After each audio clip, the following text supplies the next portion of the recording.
When you think about the traditional dishes that mean so much to get-togethers, you can scale those up or down. One of my classic recipes is the stuffing. I'm very careful not to stuff the turkey with it because of the food safety concerns, and so I make it in a crock pot, which works really well because then I have more oven space. You know, there are a variety of sizes of crock pots, and I can certainly decrease the amount of ingredients, but still keep a favorite food on the table.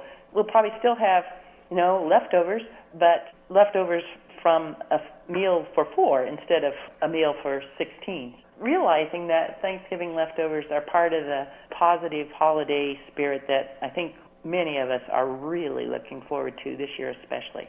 As we head into the holiday season, an uptick in the number of positive coronavirus cases across the U.S. is definitely having an impact on Thanksgiving. Many people are taking the CDC's recommendation to help keep friends, families, and communities safe by keeping their celebrations small and limiting their travel. As a result, a lot of Thanksgiving Day meals will feature a lot less food.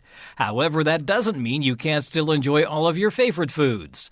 The key is to either prepare smaller dishes or make plans for using the leftovers. A K-State Research and Extension Nutrition Specialist also says this year presents an opportunity to help others.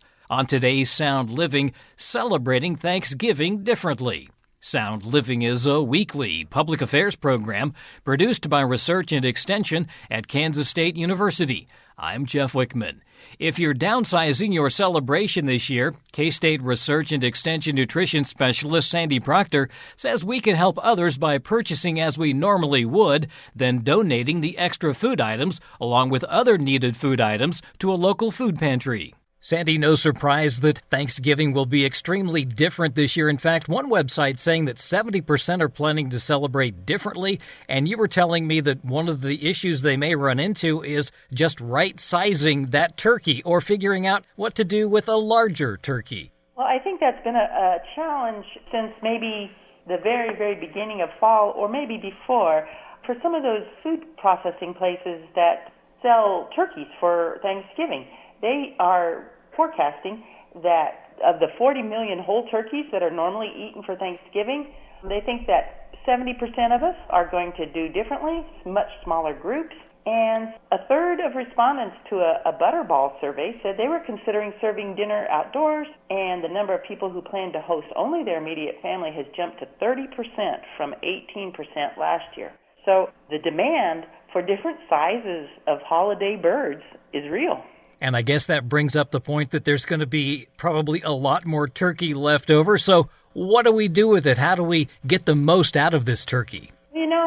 Everything about the Thanksgiving meal can pretty well be easily downsized and works well for leftovers. And actually, turkey leftovers are great to have on hand. You can have short-term leftovers for the sandwiches and the day after.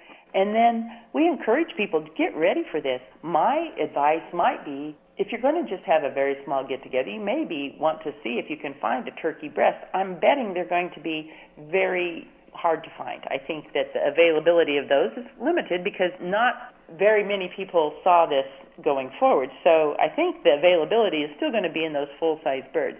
So, maybe getting that bird and roasting it and having it on the day and planning for those leftovers is really something that could serve our meals well going forward. Because if you have freezer space and if you have the capacity, whether it's the little container dishes or the bags or however you want to do it, or even preparing casseroles and freezing them, but having the capacity to save that turkey and really plan it in for future meals could be really time and money saving, because I have a suspicion that there is going to be a lot of turkeys available at a very reasonable price.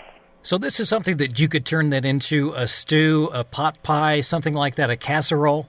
What I like to do when I have, and other years we've not had as few as we're going to have this year, but when I have some of those really nice leftovers, I try to leave them in a variety of forms so that I can pull them from my freezer and maybe have some slices or some cubes for, like you said, soup or stew, or pot pie, some of those mixed dishes, and really have a variety of forms and packaged in an amount that works just for recipes or combinations that I typically would make. So it takes a little more time to package them that way, but then you really decrease the waste. It's ready to use. It comes right from your freezer with just the amount that you're going to use for the recipe, and it'll thaw easily in the microwave or in your refrigerator and be ready to use. And also along those same lines, trying to cut down on food waste, we can also reduce a lot of the serving sizes of some of these, what we normally make as large-sized family gathering dishes. Maybe we can make those more along the 4 to 6 person range. Oh, absolutely. I think when you think about the traditional dishes that mean so much to get-togethers, you can scale those up or down. One of my classic recipes is the stuffing. I'm very careful not to stuff the turkey with it because of the food safety concerns, and so I make it in a crock pot, which works really well because then I have more oven space. Well, there are a variety of sizes of crock pots, and I can certainly decrease the amount of ingredients, but still keep a favorite food on the table. We'll probably still have, leftovers, but leftovers from a meal for 4 instead of a meal for 16. So I think just scaling everything down and planning for that smaller size, but still realizing that Thanksgiving leftovers are part of the positive holiday spirit that I think many of us are really looking forward to this year especially. Really makes the weekend a lot easier because you know that you've got food in the house and it's there and all you have to do is prepare it. Yes, and if you're like me, you kind of put all that effort into that big meal and the entertaining part of it, and it is really nice just to have something that people really are excited about having again and again in some format, and you kind of can rest your cooking chops for a day or two and still have something that really is family pleasing. A lot of people are used to buying in large quantities for Thanksgiving and really the whole holiday season. You were mentioning to me that an idea for this year might be to do your normal size shopping, use what you need for your smaller gathering, and then donate the rest to a food pantry. Yeah, the two needs and concerns of the season have really sort of combined in my head, and I came to this idea that I think I'm going to see if I can follow, and that is just what you said, that maybe instead of trying really hard to cut down the recipes in my head and do that planning ahead of time, I may go with some of the volume, especially of canned ingredients and dried ingredients like maybe stuffing mix or some of those things that, might be available, and keep what I need for my small meal. We think that maybe this year there'll be 4 here, and contribute the rest to a food pantry, a local food pantry, because statistics are showing that the need is up in almost every food pantry or that type of operation, up about 60% across the country. And Feeding America believes that in the neighborhood of 8 billion, with a B, meals will be needed. That's amazing. That's really a huge number. And when you think about it, it makes a lot of sense because a lot of the community meals will not be happening this year. They won't. And, when you think about what also we do on Thanksgiving, a lot of us do volunteer our time and our effort to make those community meals come off for others less fortunate. And here's a way that we can continue volunteering something that we have and that others need. And I was thinking that an easy way to do that would be to just contribute some of that extra that I normally would purchase and other things that I know that food pantries are going to need going forward, not just for holiday meals, but, as winter comes, that need always increases, and there's no doubt it will be the same and probably worse this year. Well, we know a lot of students are doing hybrid classes, so sometimes they're in class, a lot of times they're not even on the school grounds, so they're going to be home for at least 4 days, maybe longer, so they need food as well. They do, and it's been a real concern. The school meals and those types of situations that have really been put forward to help meet some of this hunger, they have done a lot.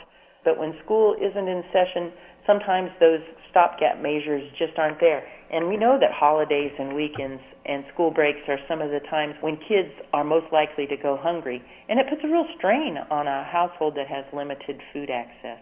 Besides what we would normally provide for a Thanksgiving meal, what are some other things that we should maybe focus on when we're trying to buy wisely for a food pantry? Well, I always want to encourage people, and we've talked about this before on your show, to think about not what you necessarily think of as quick and easy meals that would be pantry worthy. Some of those certainly are going to be popular. But try helping people eat healthier by the choices that you contribute. And one that I know that we've worked with Cat's Cupboard on, they really try to stock canned fruit. It's always in shortage. People really enjoy it when it's available, and they ask those of us that contribute to make sure that it's in juice or in a very light syrup if it's in syrup, to make it as healthy of a choice as possible. And vegetables that are maybe packed low sodium without salt added. Those are going to be some healthy choices, and a variety of different things. Think outside the green beans. I know at least in some of my local givings, they'll say, we need every type of canned vegetable, and in their case, except green beans, that they have just an ongoing oversupply of that. I'm not speaking for every pantry. That might not be the case locally, but it doesn't take very long to check with your local pantry and see what they could really use, what they might be short of, and what families could really use to make healthy choices at the pantry. I also would encourage you to think about monetary donations to a pantry, because many times they will have the capacity to buy things like milk or bread or make those available to families. They don't necessarily store those or take contributions, but that those cash donations are used for some really healthy foods as well. One of the things here that might also help you in your planning is to do some pre-planning, know what you want to fix for your Thanksgiving meal, and then go out and do maybe one larger shopping trip and try to get your items to the food pantry as soon as you can. I think that's a really good idea. It's going to allow those food baskets and those pickups to be really targeted toward what families that need our help are actually hoping for. A holiday meal, think about it. Sometimes I know that things like cranberry sauce, canned cranberry sauce are supplied, or even cranberry-flavored gelatin or some of those things. Some of those things that wouldn't normally be on a pantry list might still be welcome. So I would encourage people to check either the website or to give the local food pantry a call and see what types of foods they could really use. Sometimes it's things like, canned sweet potatoes or instant mashed potatoes. So, see what really might be useful and be something that you can contribute. And then kind of think about it as it's not the same Thanksgiving dinner with people around your table, but it really can help make someone else's table a really better holiday experience. We often talk about making lifestyle changes in extension, and this might be an opportunity if you're someone who doesn't regularly give to a food pantry to start that and make that a priority by not only giving for the Thanksgiving holiday season, but continuing that through Christmas, New Year's, and into the new year. I can think about that with kids, that maybe, as they help you at the grocery stores, asking them, what would you like to pick for the kids from the food pantry? And see, they may say something like macaroni and cheese or something, but maybe you can help them think about, well, what kind of canned fruit do you think they might like? Or, some of those other choices, and really help kids maybe start thinking about giving to others, but chances are they already are aware of some of the opportunities to give, and this would be a really great sort of family thinking process to kind of heighten the meaning of Thanksgiving. It's going to be different this year, so maybe we can turn it into a kind of positive giving experience that we haven't had before. That's K-State Research and Extension Nutrition Specialist Sandy Procter. The CDC suggests limiting in-person gatherings to people you live with or a small group that you're in regular contact with, wearing a mask when not eating or drinking, washing your hands frequently with soap and water, staying at least 6 feet apart from others, and taking extra precautions if you're around people who may be at a higher risk of severe illness from COVID-19, such as older adults or those with certain medical conditions. Additional holiday guidance can be found online at cdc.gov. More information on health and nutrition programs across Kansas is available at county and district extension offices and online at ksre.ksu.edu. Sound Living is a weekly public affairs program produced by Research and Extension at Kansas State University. I'm Jeff Wichman, and this is the K-State Radio Network.